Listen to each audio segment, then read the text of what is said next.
Hello, everyone. I'm Brittany Romeo. And I'm Marcus Daniel. And this is Know Your Candidate Tobago West, Part 2. Part 1, we explored you, Shamfa, as an individual on the recent What You Know feature with Daniel Loveless. And as a fellow middle child, I can totally relate to what you had to experience. And in this feature, we're going to be focusing on your roles as a government minister and a member of parliament. So let's jump right in. And for those who might not be aware of the roles and responsibilities, could you break it down for us? What does your role as a member of parliament, a minister, and a cabinet member entail? And more importantly, how do these roles connect and impact Tobago? Okay, my role as a member of parliament, well, you're a member of parliament first. That's your primary responsibility, because you wouldn't get to be a minister if you didn't win your seat. So as a member of parliament, my responsibility is to represent the people of Tobago West. I like to tell my constituents it's a marriage. You don't just vote for me and then go home and wait for next election. When you vote for me, I am supposed to represent your interest and your business. So do not hesitate to reach out to me so that I can assist you in whatever, whenever, because I belong to you. You placed your vote, and therefore that's why I'm in this position. So the role of an MP is not only about developing legislation and debating in the parliament, it's also about being there for your constituents, as my slogan says, being right there with you, attending to their needs, being very present, going to the different activities and events, so you can constantly feel the pulse of the constituents. And in feeling the pulse of the constituents, you get to be a better representative for them. It helps you in your work, because you can then relate to the other members of the government as to what your constituents are calling for. And even in your own ministry, you can develop and programs and projects that would cater to the needs of your constituents also. So that's another platform to serve the constituents. So it's all intertwined. It's all interrelated. We have to attend parliamentary sittings on Fridays usually, or whenever it's called, and we have to, like, I am a member of the joint select committees. I sit on about 6 joint select committees. So it's not only about taking care of your ministry as a minister, but also playing your role in the parliament in drafting and developing legislation, playing your role in the parliament in sitting on committees, helping to come up with positions and policies and more legislation to serve the people of Trinidad and Tobago. So you're not only talking about the issues that you're versed in or that are related to your ministry. You're speaking to issues and drafting legislation that would affect all of Trinidad and Tobago and impacts other persons' ministries also. So separate and apart from my work in the constituency and then in the Parliament, you have your role as a minister, as a member of cabinet to lead a ministry. You're responsible for just about any and everything in the ministry. If somebody makes a mistake, at the end of the day, it falls on you, the minister, whether you knew about it or not. It's your responsibility. And so it's managing. It's working with your permanent secretary to ensure that the business of the state is conducted in keeping with government's policy. It is about utilizing the different projects and programs of your ministry to serve the people of Trinidad and Tobago, those who support your government and those who don't. And you have your duty also to the cabinet and to because in the cabinet, I'm also on the Finance and General Purposes Committee. We call it FGP, and that is a smaller committee or a special committee of cabinet members. We do the extra research and the extra interrogation in matters that the larger cabinet needs more information on. So I'm also a member of the Finance and General Purposes Committee, which meets on Monday. I know it seems like we're tied up just about every day, but you have to make good use of your time and manage your time well, and you have to have a solid team. So it's a lot of back and forth between Trinidad and Tobago, because you have to serve your constituency and then you have to cater to what you have to do in Trinidad. So sometimes constituents say, we want to see you every day, we want to see you more often, and said, I mean, you elected me to serve you in the parliament, and you want me to be in Tobago at the same time every day. Your Tobago House of Assembly representative you may see every day or very often, because they're based in Tobago and they deal with the day-to-day issues of running Tobago. But your any parliamentary representative that holds a ministerial portfolio, who tells you that they're going to see you every day, it's not true. It's not possible, because if you're in FNGP on a Monday morning, and on the Monday afternoon, I tend to deal with matters relating to my ministry, meeting with the heads, meeting with the permanent secretary to make sure that we are on course for the week. On Tuesday, I would have public day, and in the evening, I would do a walk, only between 5 and 7, more like 6:30, 5 and 6:30. We, of course, can't cover the whole area in that time, so you at least touch 1-2 streets to just capture the pulse of what the people say, and I think that has helped me enough, because I never left the ground. Then on Wednesday I return to office and deal with matters relating to the state enterprises that are under your watch. So as a minister, it's not only the main ministry. I have under my watch Sport TT, the Boxing Board of Trinidad. I have the Self-Help Commission. I have Export Centers Company Limited also under my watch. So I try to focus on the state enterprises on Wednesday. On a Thursday, you have cabinet, and cabinet, on the day of cabinet, you are at the behest of the Prime Minister. You don't know if he's going to have a long sitting today or a short sitting, so you try to leave Thursday free. Many times, I try to sneak in Thursday as my day I return to Tobago, just in case there's a funeral or somebody died. That's the day I check on those type of people.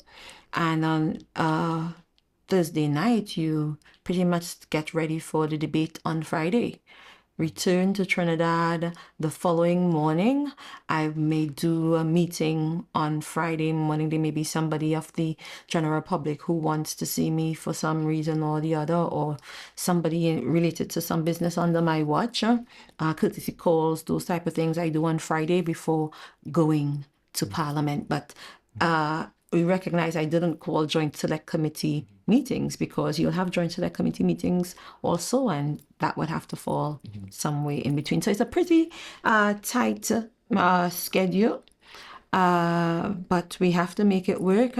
Sometimes you have to give up some of your family time on the weekend, because let's say something happens or an important meeting is called on the Tuesday. I then replace that public day with Saturday.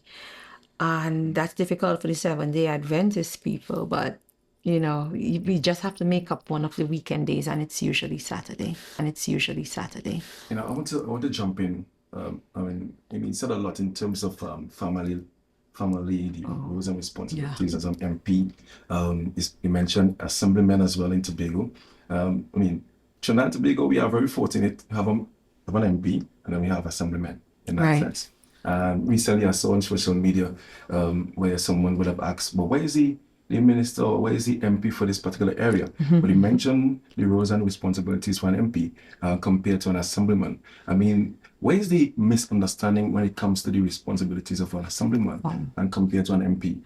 We have a Tobago House of Assembly, and as Tobagoanians, we clamor for, and we are very protective of our authority and autonomy as it relates to the Tobago House of Assembly. So we have a structure that allows assemblymen, that affords us assemblymen, and they are responsible for the day-to-day running. They are responsible, for instance, sport in Tobago is under the division of sport. Right. Now, we play a facilitatory role by making sure that Tobago gets a decent sum of the budget. A matter of fact, the 4% allocation has been delivered over the years. I had been working on the Joint Select Committee for many years. I think that process was about 7 years. For internal self-government for Tobago, and working on a larger sum and percentage and share for the Tobago House of Assembly. So as a Tobagoan, I still clamor for internal self-government, and I hope we get to a place where we can truly obtain what we have been working on and fighting for. And just to follow up with you know, being an MP and of course being a minister as well. So you have like dual role. Obviously, as you mentioned before, your first duty is as an MP and as a minister as well. Goes hand in hand. And then the duties of both must be a difficult task and must be one that, you know, it calls for a lot of strategy. Yeah. And we're talking about, you know, there's always a conversation about women in leadership positions, of course, women in politics as well. You talk about coming to Tobago, going Trinidad, working with the constituents, and then obviously even Trinidad to debate bills, to pass policies, and all these different things. Shamfa Cudjoe-Lewis, I mean, how do you do it? How do you manage being a woman in politics? And how do you manage the role of an MPO and also as a minister? And of course, a newlywed as well. I wear being a woman in politics as a badge of honor. I came in as a young person in politics, and when I came in, I was among the youngest persons in politics, not only nationally, but in the region. I was 28 years old, and I felt the need to set the tone so that the political environment will feel comfortable letting young people in, because young people had to fight so hard to get a seat at the table. So we would aspire to being president of our youth council, and after that, what? You know, so I felt the need to carry myself in such a way and to be that voice for the people of Tobago, so that they can see the power and the might of youth, and that more young people would get to believe that, hey, this is for me too. I don't have to wait until I get old, and I don't have to come from a certain family or a certain background to get into the doors of politics. Coming in as a young person, to me, that was, it was very near and dear to my heart, and I felt the need to be that voice and be an ambassador for youth in politics. Now, a lot of people say politics is a man's game. Yeah. But I believe it is equally a woman's game also, because Shamfa's back is very broad as well. yeah, my back is very broad. And because I'm here speaking on behalf of my people, a strong people, a very proud people, and a very good people. So I'm serious about the business of my people, and I think being a woman helps me, and all that I have learned. It's about negotiating, it's about making moves, it's about being proud and confident in the clicking of your heels. You don't have to be a man. Fair enough. You don't have to be a man, because sometimes that softness and that sweetness works for you. But then there are those who also think that I'm a tough woman, yeah? Okay, so because, sorry, go that's ahead. okay, but as you're talking about being a woman in politics, because we do know that it requires a lot of mental fortitude, as you highlighted, but with a softness and a classiness. But you're also human. That's right. And so how do you balance having to make sure that you fulfill all of these commitments and the expectation is harder on you? Let's look at the role first and foremost. You have to remember that we are human beings first. Okay. And in our society, when a man is brave and bold, we look up to him as a leader. he's strong. We like that he's confident. But from the time a woman is confident, she's forthright, and she is solid in her position on something, they look at you as a bully, a jamet even, you know, and our society needs to check itself in that regard. Yeah. And I see that as that's their problem, not mine. Okay. So I don't need to tone down to fit into what society thinks a woman should be in this game. I came to represent. I came to speak. My voice and my position is just as important as yours. And as much as I respect yours, I expect you to respect mine. So now let's get to my position as a woman and as a wife. Yeah, that part is, it's not easy. It's not easy. It is very difficult balancing the home life, the personal life, and your professional life as a member of parliament, because as much as you belong to the people, you belong to your family and you belong to your husband too. I've been in politics for frontline politics for, this is my 15th year. This is my second year of marriage. So I had 13 years in politics before that, so I won't act like my whole personal life is based on me being a wife. I am an auntie. And if you know me, I take my role as an auntie very, very seriously. And I think people fail to recognize how much of the family time and the personal time that you miss out. You miss birthdays, you miss graduations, you miss conversation. When I visit my mother's home and I interact with my sisters and their children, my nieces and nephews, they say, "Auntie, you gone already?" And I'm like, I have to go, but you miss out on so much. So in your role as an auntie, a sister, it's so much that you miss. And even in your new role as a mother. But what is most important for me is having a solid support system in having a good husband. I got a good husband late, but good I'm husband. thankful for that. I have a good husband. And I think that this time I got it very right. Okay. Yeah, I've been married before.